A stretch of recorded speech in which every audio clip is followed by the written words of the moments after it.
Today, I'm going to utilize these speakers that I installed in the garage a little bit better. Just the other day, I finally installed this little Chromecast device into the garage TV here so that I can watch a bit of YouTube on it in between projects and while I'm waiting for 3D prints and other things to finish happening.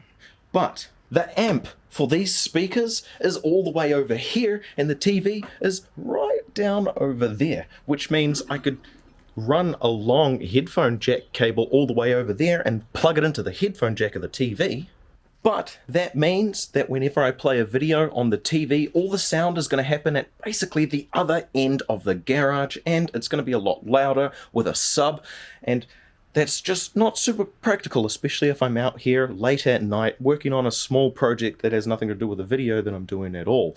And also the other side of it, this is an analog cable. It plugs into the headphone jack of the TV, so this is open to interference. Not to mention that when the TV turns off and on, it will disable the headphone jack, assuming that there's nothing plugged in there, even though there is something plugged in there. Which also brings me to the other issue. I'd have to unplug the headphone jack every time I want the audio to come out of the TV locally.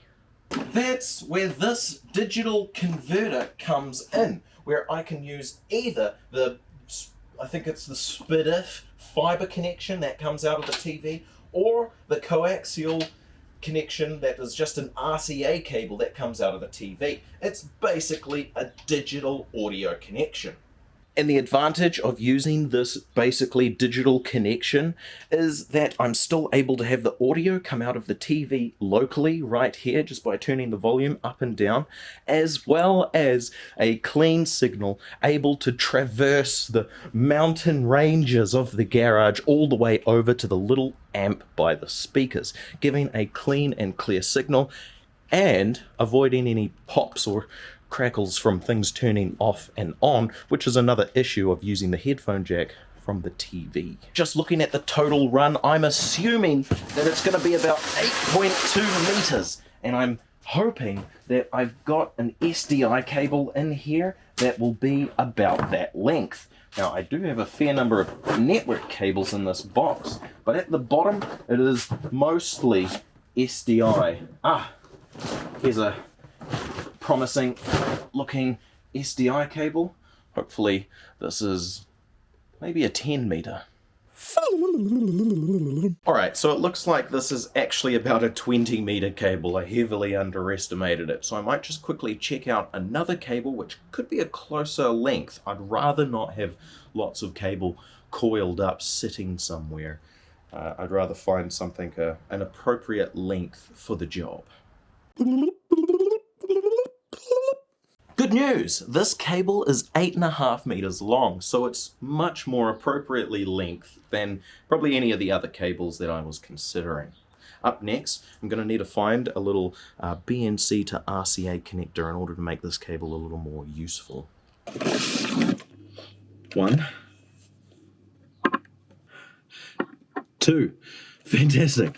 I just managed to have 2. If I didn't, I always had the option of a barrel connector plugging into this other end of the BNC, which I don't like going adapter on adapter, but sometimes it can't be helped. But luckily, I didn't have to do that this time. With all the gear I need nicely laid out on the bench, I'm able to now start running the cable up and around in the garage.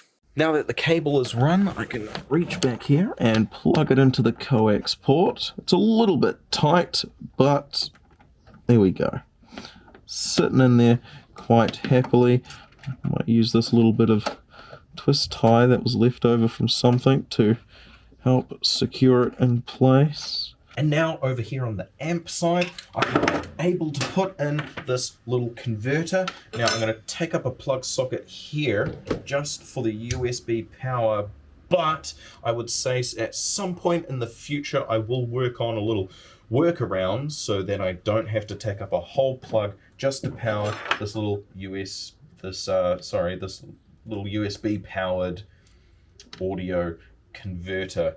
It's not ideal, but I do still have 2 more plugs on the wall over there, so I I'm not overly concerned. To be honest, I could just run this USB off of this USB plug that's on the wall there, and then I've fed down the cable here so I can plug that in here.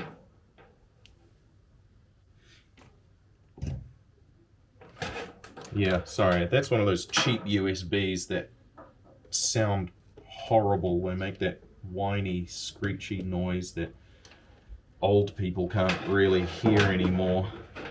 Surprisingly, I still can. Now, for the audio connection here, this box has RCA outputs. So I've got an RCA to headphone jack converter. Unfortunately, I've only got really long ones that turn that into a mail connection. Those really long ones are kind of cheap cables. So I decided that I'd use this short one, turn it into a headphone jack, and then I'd use this cable that I just happened to snag from lost property. It is a really nice, high quality male-to-male TRS connector. And this will go between this converter here and plug into the amp just here, and that's mildly tidy in how it's set up. Now, one issue I do kind of have is the TV won't be able to control the volume at all, but the Chromecast can volume up and down. The issue there is that if a audio source or content that has surround sound set on it, it will not be able to control the volume output. But since this is only stereo, I could lock it to stereo only, which will allow me to have that control. As a quick test, let's go for 12 hours of lo-fi music. I should get audio from both the TV. Oh, there we go. Clearly gotten the audio from the sound system there. And if I come in really close to the TV, I can hear it from the TV as well.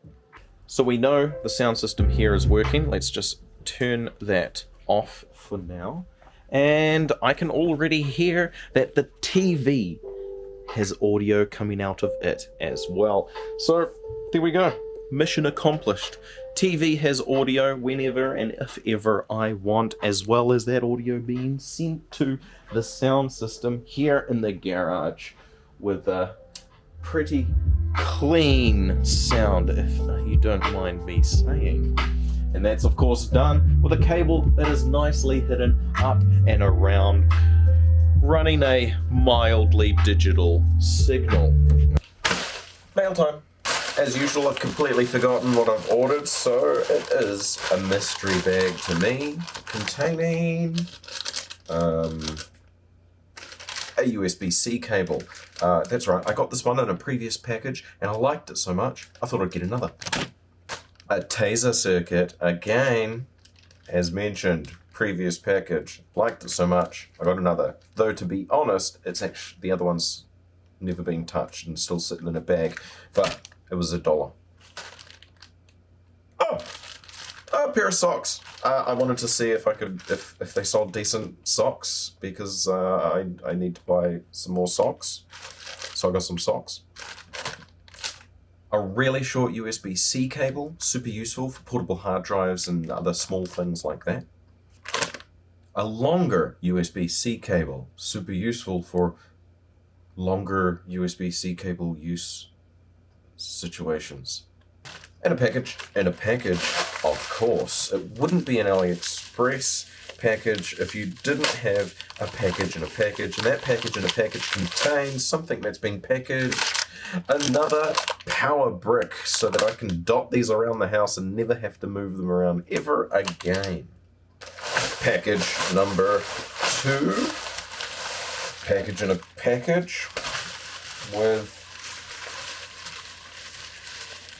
a single other very slim package in a package, which has my address and everything on it, so I don't know why it had to go separate, but okay. Let's do the little mini package first, which is a single tiny little USB-C to C. Another situation where a really short cable can be super useful.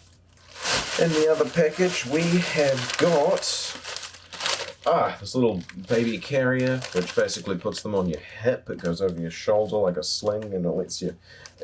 my arm gets tired. And, another one of those USB-C cables. Maybe I forgot that I had already ordered a second one, so now I have a third, but you can never have enough USB-C to USB-C cables laying around the house, short and long. I find them super useful in many different situations. Other people may disagree and think you only need one or two laying around, but I like to put them in bags that I end up traveling with. So I'm going to have one of these in my laptop bag, one of them in my work bag, and then one of them in my suitcase. Each bag, I can end up with only that bag, so I can't rely on always taking around a specific bag. I like to travel light. I don't like to have a lot of crap around with me, and so that's why I've ordered multiple USB-C cables. I'll also need one for the car. And then, of course, another power brick, another wall wart, just to add to the pile. And you may be wondering, what else is in this bag? Well, I have got 3 packets of LED lights to help light this world up. In actuality, these LEDs are probably going to be for the garage. I got them so I could sort of test how bright they are. They're also rated for outdoor use, so if I don't use them in the garage, I've got another thought of where I'll use them by the stairs outside, just to help you see where you're going at night when you get home and there's no other lights on. I can hook these up to Home Assistant so that they automatically turn on and illuminate the ground a little bit so you can see what the hell you're doing. So I thought I'd try out those socks that came in the package, see if they're worth it. Honestly, these feel nice and thick, about the right thickness that I like, and they seem to be all right. I'm going to be wearing these today at work, and if I remember, I'll let you know how it goes. Honestly, they're a nice fit. They're nice and thin at the top, so I guess that allows, a bit of airflow or something. They're not quite as thick as they initially felt, so I'm not sure that they're going to last very long, but I'll try them out for today. Well, I did a day's work and these socks seem fine. In shoe, they seem to be doing quite a good sock-like job. They feel fine. I'm able to run in them on the grass. Yes, I can stand and step around on concrete as well. Out of shoe, they are very slippery on lino, as you would expect with new socks. Running on the grass is probably not what I would use these socks for.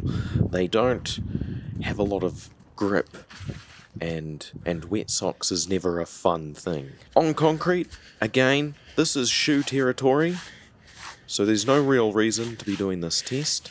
And a side note, they're not waterproof. They will not stop water from coming in contact with your skin, but neither are my shoes. They're not waterproof either. Now, it'll be interesting to see what the wear and tear on these socks is going to be like in the long term, but don't expect updates on that because it's pretty unlikely that I'll remember to do that sort of thing. That said, throughout my working day today, I've come to the end of the day, I do feel like my feet have been quite hot with these socks on compared to my usual pair of socks, so it's unlikely I'll be getting these again. They're already thin enough. Yeah, without shoes on, they breathe quite easily, but they just don't feel like the right kind of sock. So I'm on the hunt again, see if I can find them anywhere else. Only went with these because they were pretty dang cheap. Alright, connecting up this little row of LEDs, we get a reasonably bright set of lights there. So hopefully these can be used in a couple useful positions. Now, there are 2 situations I can currently think of where I may want to use these, but I haven't quite decided on it yet. Since they were all together on a single piece of double-sided tape, I decided to slice it up so that I could actually pull it out to be a string. Got the string here. Varying them over like that strongly indicates to me that they're not bright enough, not for what I would want to use them for. So I'm going to have to figure out something else. But I do have another idea of where I could use these lights. I just don't really want to do it because it means I have to go underneath the house. But basically, I'll just get all of them and I'll just put them along this edge trimming bit here to help light up along there, not the stairs because there's no edged bit there, but light up along there so that when we get home at night, at least we can have a little bit of light there. I do have an up and coming project where I'm going to be putting some lights and some edge trimming of the door just to help you see your keys and stuff. These lights are definitely not bright enough to replace having a proper normal light up. But that's okay. That's why I'm testing things out. Next, I finished cutting them all up, and then I decided to join the strands together to make one nice, long super strand. I did find that near the end, the light was really dim. Now, if I feed it from both ends, it looks like the starting LEDs and the furthest away LEDs are not quite as bright. So the furthest away ones are about half as bright as the starting LEDs. So obviously there's too much resistance in the wire and there's too much voltage drop across the circuit to be able to only power it from the start and the finish. But that's okay, because to be honest, I don't think the total length of this that I'll be setting up is going to be this long. One of those lengths plus about 90% of the next one. I thought that it would be 2 lengths plus 1 or 2 more on the end, but I mean, I wasn't doing any math at that point. So anyway, so that's the length of it there, and I think I'm just going to put it up along the edge of the door to the garage there, which will light up the garage door a little bit, spill a little light out onto the ground.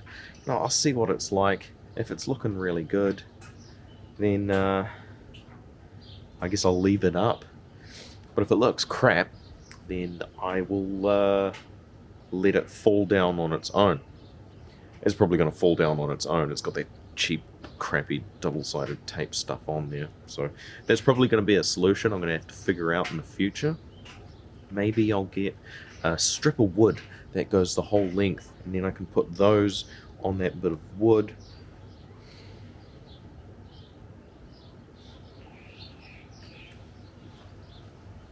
Due to a project I'm working on with some friends and just me basically building a server, it's a test server right now, took freaking ages. So I've run out of time, and this is where the video is going to end. I've got some ideas and things I'm going to do to continue the video for the next upload.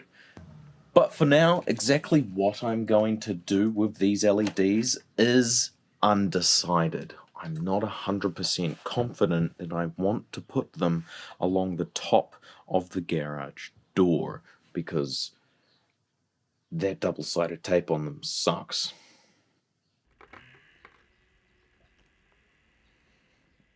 But I thought, in the meantime, why don't you listen to the glorious sound of electric motors?